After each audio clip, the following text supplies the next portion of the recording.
চট্টগ্রামে অনেক দিন পরে অনেক বৃষ্টি হয়ে গেছে। কেউ বলতেছে 42 বছর, কেউ বলতেছে 50 বছর রেকর্ড পরিমাণ বৃষ্টি হয়েছে। তো সেই কারণে অনেক ড্রেনেজের সংস্কার করা সত্ত্বেও যেহেতু অত্যাধিক বৃষ্টিপাত, বিভিন্ন জায়গায় পানি জমে যাওয়ার কারণে আমাদের রেল লাইনের উপরে পানি উঠে গেছিল। গত মঙ্গলবারে আমাদের ট্রেন চলাচল বাধাগ্রস্ত হয়।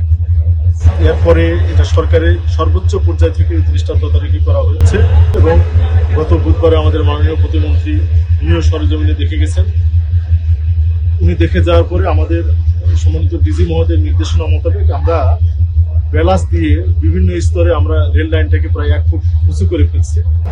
উঁচু করে ফেলার কারণে আমরা গতকাল রাত্রে সারা রাত কাজ করছি, আগেও কাজ করছি এবং সকাল থেকে আমরা এই লাইনটা ফিট দিচ্ছি। আজকে থেকে ট্রেন চলাচল স্বাভাবিক হবে। আমরা জানালিহাটে একটা ট্রেন আছে গ্লোবাল সৈকতের র্যাক, সেটা আমরা একটু করে নিয়ে আসবো।